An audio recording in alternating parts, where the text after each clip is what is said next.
Together, growing in faith, changing communities.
engathi yokuhlawula elibizwa ngelethare Shange, ulethare obizwa ngesilungu to rejoice, ukujabula. Sijabulela ukuthi iphasika semsondele ukuvuka komsindisi wethu sekusondele. Ingakho-ke namhlanje uma sibuka izifundo zethu zonke, izifundo ezisinikeza ithemba. Ezifundweni zanamhlanje into esitholayo ukuthi uNkulunkulu soze asiphela. uNkulunkulu uyasinikeza ithuba lesibili. uNkulunkulu akabadela abantu bakhe, uyasinikeza ithuba lesibili. Isifundo sokuqala uma sisilalela kahle sizwa ngabantwana baka-Israyeli. Abantwana baka-Israyeli abasebehlukile emthethweni kaNkulunkulu. Abantwana baka-Israyeli abasebehlukile ebusweni kaNkulunkulu. Abantwana baka-Israyeli bengasalandeli uNkulunkulu kepha balandela uNkulunkulu bezizwe. Lithi izwi likaNkulunkulu babenza izinto ezazingamanyala nesinengiso phambi kaNkulunkulu. Sikhumbule ukuthi labantwana kwakwabantwana bakhethiweyo. uNkulunkulu ababiza ngesizwe sabo. Kodwa labantwana basuka ekwenzeni intando kaNkulunkulu. Kodwa noma kunjalo uNkulunkulu akabadela. Lithi izwi likaNkulunkulu, uNkulunkulu wavusa abaprofethi. Abaprofethi ebabebabizele ekutheni baphendukele kuNkulunkulu. Ngoba uNkulunkulu usho njalo uthi noma ngabe senduke kangakanani, ningabami nina ngifuna nibuye kimi. uNkulunkulu akakhathali. uNkulunkulu akakhathali ukusibizela kuyena. Namanje ngizothi uNkulunkulu akakadeli empilweni yakho. uNkulunkulu akakhathali indawo. Noma ngathiwa usiboniso kangakanani, kodwa uNkulunkulu akakadeli. Uyasibiza, usibizele empilweni. Lithi izwi likaNkulunkulu wayesezamile uNkulunkulu ngawo wonke amandla ayengazama ngayo, ngazo zonke indlela ayengazama ngazo ukuthi abantu bakhe basinde, kodwa abantu babaleke umusa. Asubalekele umusa kaNkulunkulu. Uma sihlala ezulwini asubalekele umusa kaNkulunkulu. Uma sinikeza ithuba lokuvuma kodwa singavumi, sikhethe ukuhlala phezu kwesono, sifudumale phezu kwesono, asubalekele umusa kaNkulunkulu. Ngizothi namhlanje yize sibalekele umusa kaNkulunkulu, kodwa uNkulunkulu akasiyeke. uNkulunkulu akasiyekeli. Noma sifuna kuye kodwa uhlale njalo elithethini ukuthi sibuye siziyele. Kwesinye isikhathi akagcini ngokusiya, uyafuna nalaso siqashe khona. Elithi izwi likaNkulunkulu wayebathumela abaprofethi babalanda abantu ngisho sebedlulile. Lithi ivangeli lanamhlanje, bheka uNkulunkulu ngokusithanda kangaka wasathumela indodana yakhe ukuzokholwa yiyo asindiswe. Ithi sasifana nabantu ababehamba eminyakeni singakulaleli izwi likaNkulunkulu.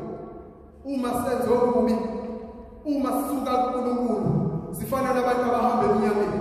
Kepha izwi lakhe liyasifundisa, liyasiqondisa. Ngokufa kaJesu Kristu sabuyiswa, seza kuye uNkulunkulu ukuze kubuyisele ubudlelwane obasebusukile. Bese sengabuyela kuNkulunkulu ngoba uNkulunkulu ongasiyeki. Kuzo zonke izono zethu, kubo bonke ububi bethu, kuzo zonke izinto eziphezu kwazo, uNkulunkulu sifuna sisukume size kuyena. Ufuna sizilahle ezinjengoba sinjalo. uNkulunkulu akalindele ukuthi siqale silahle izinto before siye kuyena. Ufuna size kuyena bese silahle izinto kuyena. Ngoba uNkulunkulu ongasiyeki. Noma sesoneka kangakanani, ungamele ukuthi athumele indodana yakhe yodwa ukubiza ofela thina. Awuyeke uthando olungaka.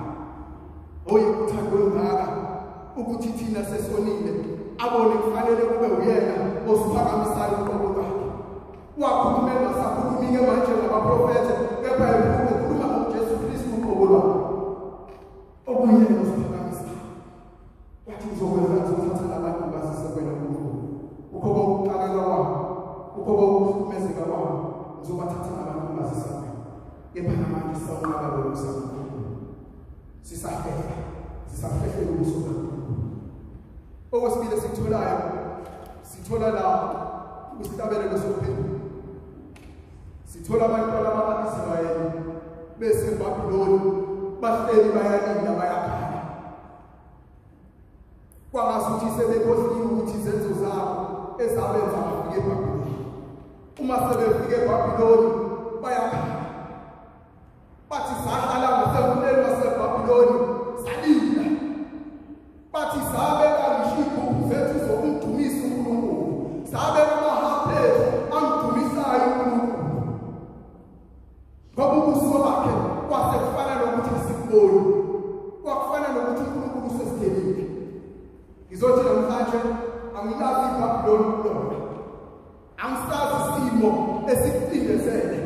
Angazi ukuthi obani abakupcapturishile. Kepha ukhona uNkulunkulu ongivayo kuwena. Ukhona uNkulunkulu ofuna ngishudulile. Ukhona uNkulunkulu okunakulo usucindezelekile. Lithi izwi likaNkulunkulu babethu babehleli uqhamuka abantu baseBhabhiloni bathi asikhuleleni amaqulu asezweni lenu. Bese bethi lokho esikwazi ukuthi sikhule imfuno lokudumisa uNkulunkulu sisezweni lokudingiswa. Amazi ukuthi ukuphi lawo. Amazi ukuthi ukuphi wena udingiswa. Mhlawumbe usizwe wena empilweni. Ikakhulukazi leli vale coronavirus lishaye kakhulu. Silahlekelwa abangani, silahlekelwe ihlobo, silahlekelwe indeni, silahlekelwe imisebenzi, silahlekelwe izinto ezibalulekile empilweni zethu. Nawe lelo iBhabhiloni lakho.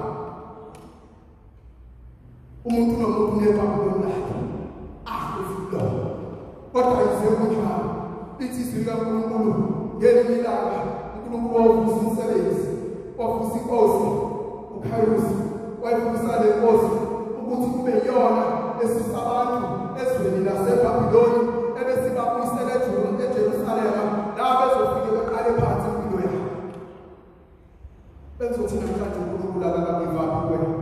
Ungagivapi uNkulunkulu. Ungagivapi futhi kuwena. Ngoba uNkulunkulu usanenze ngempilo yakho. uNkulunkulu usazokususa eBhabhiloni oteliyona akubuyisele eJerusalema. uNkulunkulu usazokwenza ube nomuntu owakuyena noma ngabe sesishayela izimo wawa kodwa uNkulunkulu ovusanayo usakusona leso simo. Yebo ushiye umyeni wakho kodwa uNkulunkulu usazokuvusa. Yebo ushiye unkosikazi kodwa uNkulunkulu usazokuvusa. Yebo ulahlekelwe umndeni, ulahlekelwe umzali kodwa uNkulunkulu usazokuvusa. Kulowo msebenzi okulahlekele uNkulunkulu usazokuvusa, usazokubuyisa eBhabhiloni akubuyisele eJerusalema ebese umsebenzi kaNkulunkulu uyafezeka empilweni yakho. Ngoba uNkulunkulu ongasikhithi, uNkulunkulu akasikhithi phakathi. Noma ngabe thina sizibona sesabaluleke kangakanani. Ngifuna ukusho namhlanje ngisho usaba ukuthatha impilo yakho. Ngizothi ungagivapha wena kweyakho impilo. Kodwa umuntu owaqala impilo yakho akakagivaphi. Athosihlabelelayo oqalile umsebenzi empilweni yami uyakufeza futhi akasoze wangena owakufela eKhalvari. Ngoba ngisho ngathiwa usulimele kangakanani emanqoleni akhe awathole eKhalvari.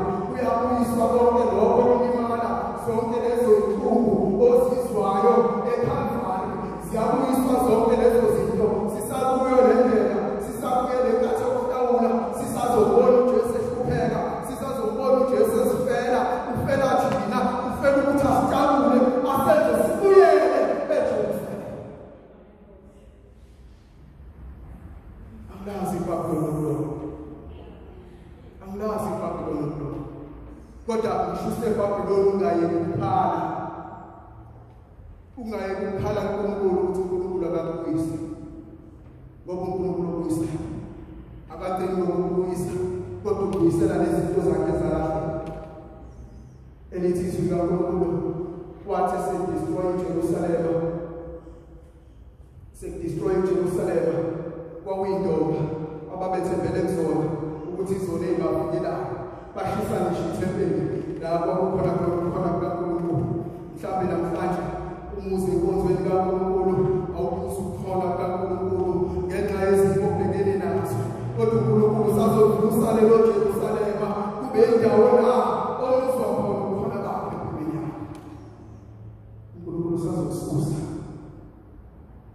ukususa kulobo bukhulu sengathi uNkulunkulu angalapha asalaphe isizwe lezobuhlungu ebese kuthi bonke abantu abasusuke empilweni yakho ebese bebona ngelinye ilanga ujabulo ubikubo ujabulo dumisa uNkulunkulu awu bese beyabona ukuthi lo uNkulunkulu kanti lo uNkulunkulu khona empilweni yakho ngoba aqinile kakhulu